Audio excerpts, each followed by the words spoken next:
ada pertemuan spesial Mas Anies bersama Surya Paloh, SBY, dan Salim Saleh Al-Jufri. Apakah ini ada hubungannya dengan bakal calon wakil presiden atau ada hubungannya dengan jadi maju sendiri atau dengan Mas Ganjar?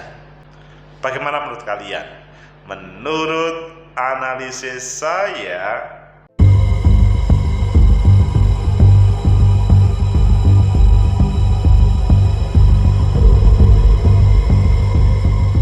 Assalamualaikum warahmatullahi wabarakatuh. Salam sejahtera untuk kita semua. Pecinta masa depan negeri, tegakkan kebenaran, lawan ketidakadilan.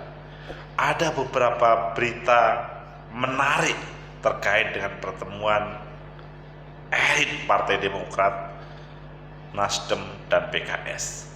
Ayo kita baca di beberapa media, selanjutnya nanti kita kupas.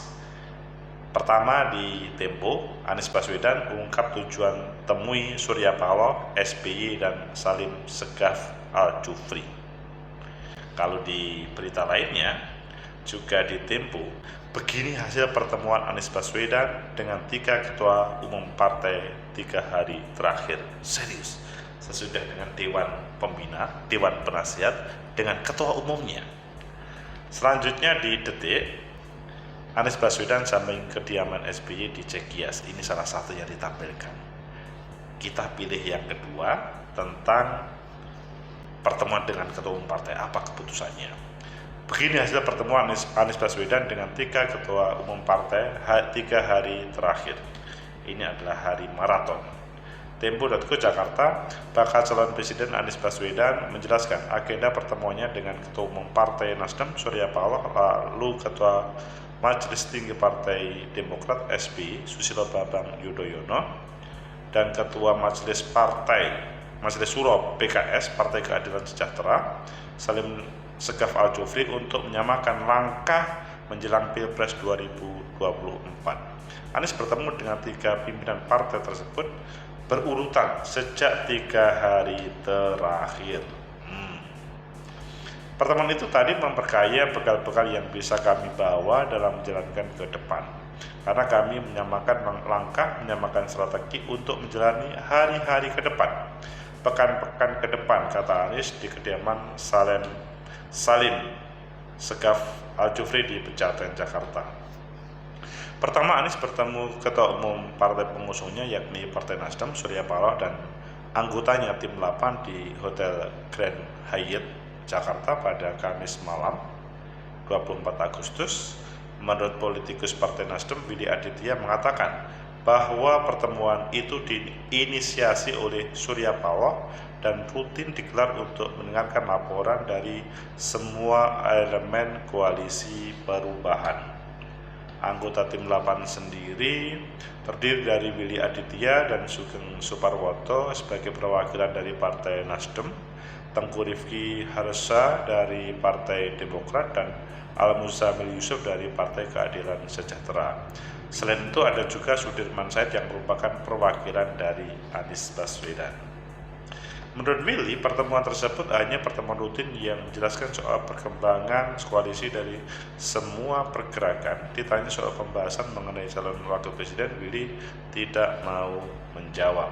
Ini adalah rapat rutin yang diinisiasi oleh Surya Paloh. Kami sangat optimis dengan laporan per partai dan dari daerah untuk kemajuan koalisi perubahan, kata Willy. Jadi ketika ditanya tentang apa hasilnya, ini adalah inisiasi dari Pak Surya Paloh. Selanjutnya terkait nama cawapres yang akan mendampingi Anies Baswedan, Kepala Badan Komunitas Strategi DPP Partai Demokrat Herzaki Mahendra menyebut awalnya ada rencana pada 17 Agustus diumumkan. Namun rencana itu merupakan usulan dari PKS. Namun rencana tersebut batal karena adanya pertimbangan taktis politis. Herzaki sendiri mengungkapkan bahwa sudah ada kesepakatan dan kesepahaman antara koalisi perubahan dengan Anies Baswedan terkait bakal calon wakil presiden. Pilihannya sudah mengerucut ke 1 nama, tinggal menunggu dari Mas Anies. sejumlah nama yang muncul, AHY, Khofifah, Zeni, itu adalah yang paling sering muncul di akhir-akhir ini sampai ke Menteri Susi Pujiastuti. Dalam beberapa survei, nama Anies Baswedan kerap berada di posisi ketiga. Terkait dengan hal itu, menurut Anies, hasil yang dilakukan sejumlah lembaga survei berbeda dengan hasil survei internal koalisi. Bedanya jauh sekali. Itu yang terjadi dengan 3 elit partai, baik dari ketua umum partai sampai dengan Dewan Penasihat. Pecinta masa depan kritik, tegakkan kebenaran, lawan ketidakadilan. Bukan untuk mendukung Ganjar Anies, tetapi memfokuskan, mengevaluasi secara bersama. Terus itu yang terjadi di panggung depan. Sebetulnya di panggung belakang apa yang diputuskan? Menurut analisis saya, pertama, bahwa ini sudah mulai mengerucut menurut saya. Pertama, terkait dengan siapa cawapresnya. Memang dalam banyak kesempatan disampaikan Mas Anies Baswedan sudah mengantongi satu nama. Menurut saya itu benar, bahwa memang ada pilihan AHY, Khofifah, dan Susi Pujiastuti atau Zeni atau Kang Aher. Itu adalah pilihan-pilihan yang kemarin disampaikan. Tetapi sesudah itu saya yakin Mas Anies sudah mengantongi. Hanya karena belum ada keputusan, maka komunikasi politik itu perlu dilakukan supaya ketika ada berbagai serangan dari luar yang sifatnya apakah untuk siapa bakal calon wakil presidennya, ataupun untuk bagaimana Mas Anies disandingkan dengan yang lain, contoh yang disandingkan dengan Mas Ganjar, selanjutnya kemudian terklarifikasi semuanya. Karena pada detik-detik ini, pada minggu-minggu atau bulan-bulan ini adalah yang sangat menentukan apakah mereka tetap konsisten atau tidak. Maksudnya koalisi perubahan itu, apakah mereka akan hilang seperti koalisi Indonesia Bersatu atau tetap dalam koalisi perubahan. Itu yang menjadi catatan pada pertemuan kepada Dewan Penasihat atau Dewan lainnya dan Ketua Umum Partai. Coba bayangkan, 3 hari bergerilya bertemu dengan Dewan Penasihat masing-masing partai koalisi perubahan dan Ketua Umum Partai.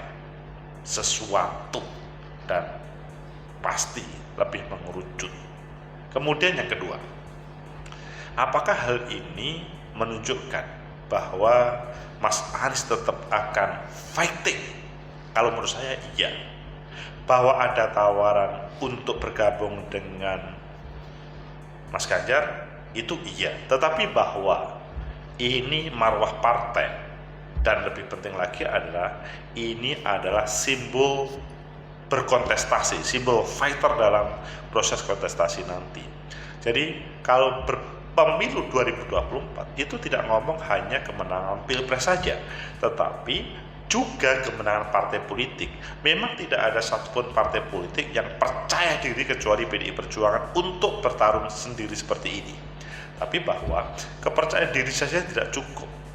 Suasana calon presiden itu dalam proses sejarah di negeri ini selalu membawa nama. Misalkan kita masih ingat ya, bagaimana Pak Jokowi memberi nama, efek terhadap Pak Prabowo pun meskipun kalah juga membawa efek terhadap Partai Gerindra. Kita masih ingat Pak SBY di 2004 juga membawa efek terhadap para caleg Partai Demokrat. Siapapun orang yang tampil berfoto ria dengan Pak SBY pada waktu itu sangat mempunyai efek elektoral terhadap dirinya ataupun partainya.